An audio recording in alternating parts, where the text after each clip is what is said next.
কোনো মিথ্যা হয় না, এমন কথাটা সত্য হয়েছে। কারণ জ্যাম সবসময় জ্যাম, সবসময় জ্যাম,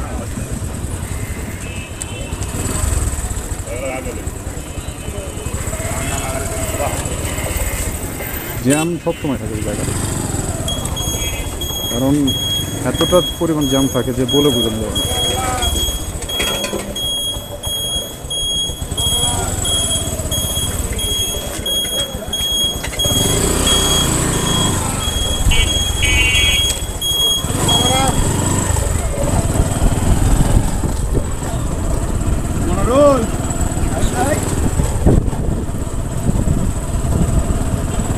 গাইস, যে কথাটা বলছিলাম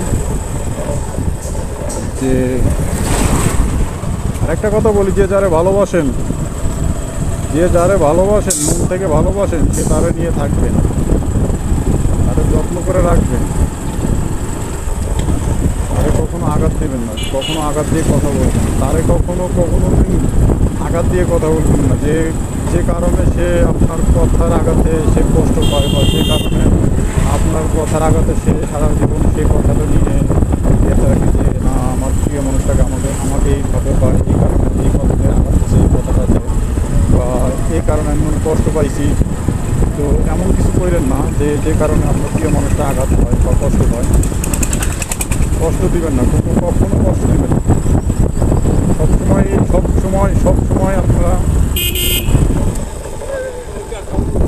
রাস্তার মাঝখানে সে এই করতেছে বাঞ্চত, গালি দিতে ইচ্ছা করে না, তারপরে গালি দেবে বাঞ্চত। রাস্তার মাঝখানে কিসের গল্প?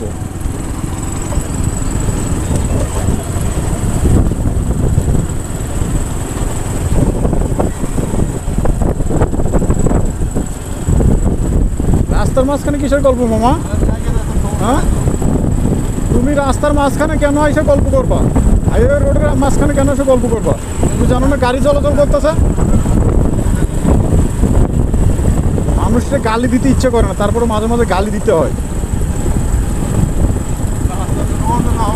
এ তো আমার বাবার বয়সের থেকেও অনেক বেশি। এরা কি জন্য আমি গালি দেবো? এ কেন এই কাজটা করলো? সে রাস্তার মাঝখানে আইসা সে দেখতেছে না যে গাড়ি চলাচল করতেছে, এই রাস্তায় গাড়ি চলাচল করে, এই রাস্তায় গাড়ি যদি রানিংয়ে থাকতো, সে কি হইতো? সিটে যাইতো, আমরাও সিটে যাইতাম। তো কেন বোঝে না মানুষদের? আমি কীভাবে বুঝবো?